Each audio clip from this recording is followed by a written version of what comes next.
Tem uma, tem uma série que chama American Gods. Eu nem vou dar muito spoiler, mas contar um pouquinho qual que é a ideia do American Gods. A ideia é bem simples. À medida que os deuses eles vão sendo esquecidos, eles vão perdendo poder. E os novos deuses, o deus da internet, o deus da televisão, o deus da mídia, eles vão sendo mais referenciados e adorados, eles vão ganhando mais poder. É uma série bem legal. Eu particularmente não li o livro, minha irmã leu. Acho que o livro talvez seja até mais filosófico, menos atualizado, mas mais filosófico, né? Mas fica a dica aí, tá no Amazon Prime Video, tá? American Gods. Por que eu pensei nisso agora? Porque hoje é que dia, gente? Hoje é dia 22, segunda-feira. Pensei nisso hoje justamente por causa de pensar assim, quando que a pessoa realmente morre, né? É só não, quando ela morre? Eu acho que não, porque se você pegar alguns clássicos, né? Michael Jackson, Freddie Mercury, Chacrinha, são pessoas que não morreram, porque as pessoas lembram dela de tempos em tempos. Ayrton Senna, o Aleph nasceu depois que o Ayrton Senna morreu e ainda conhece ele. Então, algumas pessoas não morrem, né? Mas quais são os que realmente morrem? Os que não são mais lembrados. Então, se eu pegar, sei lá, o Chacrinha, o pessoal ainda consegue se lembrar um pouco dele. Ele ainda tem filme, então ele tem, né, alguma certa memória. Mas se você pegar Bolinha, o Bolinha foi tão famoso quanto o Chacrinha na época dele. Só que hoje poucas pessoas se lembram dele, então ele realmente está morrendo, né? Deixa eu pensar outro aqui. Aquele. Tá vendo? Tá morrendo mesmo, eu nem me lembro o nome dele. Costinha. Um Costinha tá morrendo, porque são pessoas que as pessoas não se lembram. A Barnabé. Então tem algumas pessoas. E as pessoas que lembram dele vão se esquecendo e vão morrendo também, né? Tem até uma frase do Senhor dos Anéis que fala assim, não tem mais ninguém vivo que se lembra dessas histórias. Então algumas histórias vão morrendo porque as pessoas que lembravam dessa história não estão mais ali para lembrar dessas histórias. Então realmente elas vão sendo realmente finalizadas. Tenta imaginar quantas histórias sensacionais não temos antes da mídia, né? Nos anos de 1200, no ano de 1500, nos anos 1200, alguma coisa, sabe? Só que ninguém mais está vivo para lembrar essas histórias, então elas realmente morreram, né? E algumas não, algumas realmente continuam vivas, como os próprios clássicos, né? O Chaves, Pernalonga. Então, o que eu queria compartilhar aqui hoje com vocês é um programa para continuar vivo um grande autor, né, dos anos passados, né, Léo Buscaglia. E aí eu vou colocar um textinho do vídeo de uma série que tinha, que era The 11th Hour. The 11th Hour é como se fosse a 11ª hora. Então imagine que você tem 12 horas no dia. Então quando que é a sua 11th Hour? Quando que vai ser a sua última hora do dia? Né? Tanto que ele começa a abertura falando assim, gente, olha que legal. Se essa for a minha 11th Hour, se eu estiver a 1 hora da minha morte, né, eu vou estar aqui com um público me olhando, então vai ser sensacional. E aí ele mostra esse lado não mórbido da morte, né, que é uma coisa que depois foi lembrado de novo com o Steve Jobs. Então o Steve Jobs pegou de novo essa ideia do 11th Hour. Eu vou deixar um textinho, a parte 1 só, da conversa dele. Eu ia até legendar, só que ia ser um trabalho muito grande e eu estou sem tempo para fazer isso. Então, como eu não vou ter tempo de legendar, eu deixei passando no YouTube e coloquei a legenda automática embaixo, né? E não tá tão ruim assim não, acho que só teve uns 2 errinhos ali. Tem uma hora que ele fala assim, o que vai estar escrito na tumba dele, né? Na tumba dele, Here lies Leo. Então, Here lies Leo, eles deixaram na legenda aqui mentira, porque lie também é mentira. Mas Here lies Leo é como em português, quando está na lápide, aqui jaz Leo, né? Aqui jaz tal pessoa, here lies tal pessoa. Foi o único errinho que teve na legenda, mas de resto o Google tá melhorando, tá? Então eu deixei essa legenda aí automática, tá bom? Vou deixar só a parte 1, que é justamente para motivar vocês a procurarem esse nome, Léo Buscaglia, no YouTube, e de repente ele ainda tem mais um respiro de vida aí no ano de 2020. Tudo bem, gente? Então fica aí a dica. Para vocês que estão treinando inglês aí, prestem atenção como ele fala a palavra faith. E a pronúncia vê bem claro o TH dele, né? Então fica a dica, tá bom? Então com vocês, Léo Buscaglia, Kisses in Your Heart and have a good message. Antes de eu dar tchau, né, só para relembrar da onde que eu tirei essa ideia do Léo Buscaglia, foi num trechinho ali do Chicken Soup for the Soul. Tem uma tirinha com do Snoopy. E aí você não sabe quem é Léo Buscaglia, mas aí ele cita o nome e mostra mais ou menos o que seria a ideia do Léo Buscaglia.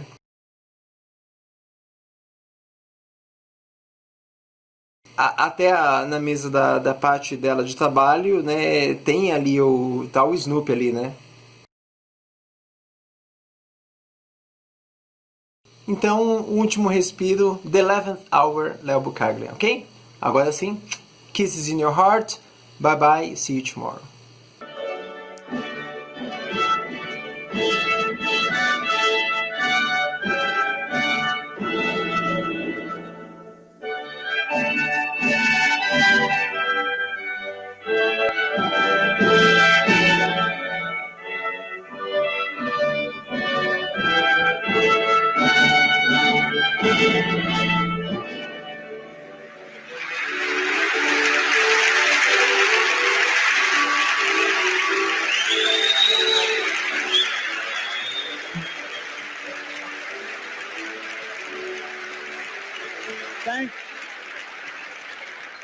Thank you for being with me at my 11th hour. You know that I've always preached that no one should ever cry alone and no one should ever die alone. And the wonder of it is that I have one more hour of life and a captive audience. So I'm in paradise. You know, I've always had an idea that I want my epitaph to read, "Here lies Leo, who died living." And so this next hour, I'm going to really be into living. And, you know, I talked to many people about coming and talking about my final hour. And they said, "Oh, Leo, how morbid." But, you know, it isn't morbid. It's only morbid if you've never lived. Then it becomes morbid. But if you've celebrated life like I've celebrated life, there's nothing morbid about death. You invite it in and you say, "How you doing, kid?" And whatever surprises you have, I'm ready for them. And I truly am. And the wonderful thing about it is that death is so democratic. You know, it comes to everybody. It doesn't matter how rich or poor, how wise or dumb, you know, how amazing you are, how famous you are. It doesn't matter. Death comes, and it comes at any time. It could be anybody's 11th hour. And that's not morbid. You know, recently I was in Chicago, and I was hunting for the post office. And so I saw a man standing by a bus stop, and I went over and I said, "Could you please tell me where the post office is?"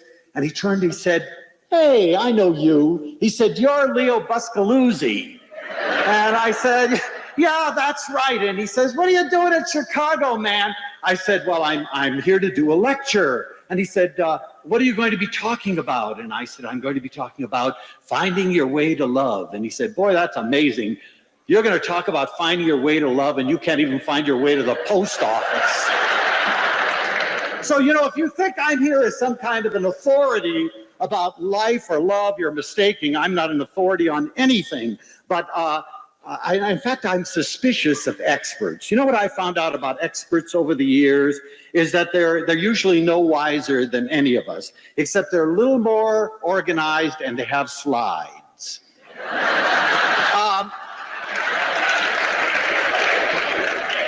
But you know, several years ago, I had a fantastic experience. I was taken by some friends to a special church in Los Angeles. And they said, Leo, this church was meant for you because everybody loves each other and they hug each other and they sing and they celebrate, they dance. You're going to love this place. So we went down there, we walked in the door, and no sooner I walked in, it was true. Everybody came up and they took my hand. They said, oh, welcome, brother. And they put their arms around me and they took me down to a bench and we sat down together on this bench and they held my hand. I thought, I'm in paradise. This is really what I've been looking for all my life. You know, we're so afraid to touch each other. I approach people like this and they start screaming, you know, what's he going to do to me? And I'm not going to do anything to you. I'm going to put my arms around you. I'm going to say, isn't it nice as one human being to relate to another? But in this place, everything went, you know, and they were dancing and they were celebrating and we were having the best time. It was really what religion is all about. A celebration of life, a celebration of people, a celebration of beauty, a celebration of joy. And I was really ecstatic. And finally, the minister got up and he said, brothers and sisters, Brother Jonathan is going to give the sermon today, and he's going to speak on faith. And I thought, oh, great, I love faith. I can't wait to hear what he says. And so little brother Jonathan got out of the congregation, and I wish you could have seen him. His eyes were dancing. You know, there were little figures in there.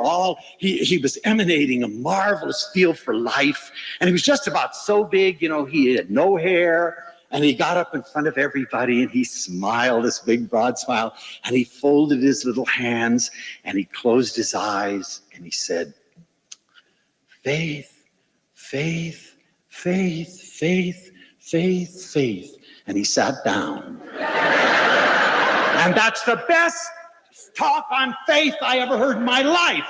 And I thought, you know, someday, Leo, you're going to have enough guts to stand before an audience, since my message is love, love, love, and you're simply going to say love, love, love, love, and then sit down. But don't believe it. I'm going to stay up here for a while longer.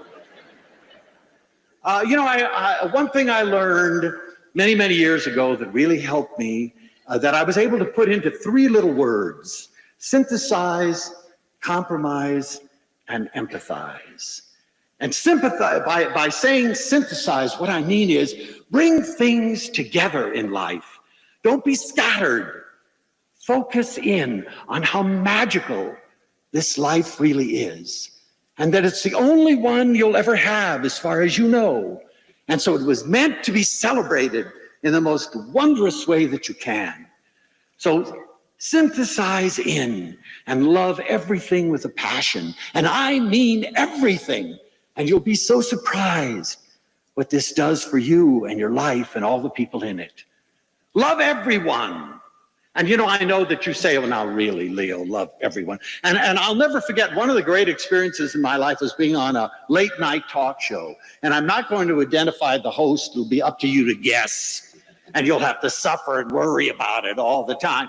But anyway, I came in on this show, and I was the last guest of the evening.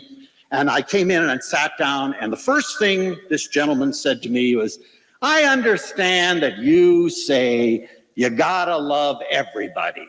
And I thought, oh, that's a nice start. You know, and I said, yes, I think so. You should love everybody. He said, that's stupid. You can't love everybody, and you shouldn't love everybody, and it's unrealistic. And so in my naivete, I said, well, who would you exclude?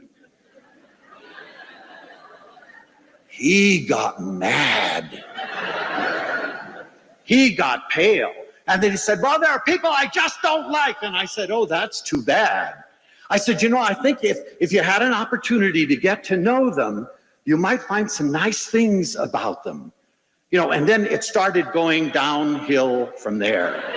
And it went down and went down and went down and went down. And, you know, you have heard how popular it is for guests to walk out on the host. In this case, the host walked out on me. And those of you who saw it, remember that as the titles were going on, there was Leo sitting on this stage all by himself. Because all I did was say we should love everybody. And here was somebody who was furious because I had said we should love everybody. But I really should think I really suggest that you think, who is it you should exclude? And then ask yourself the question of why.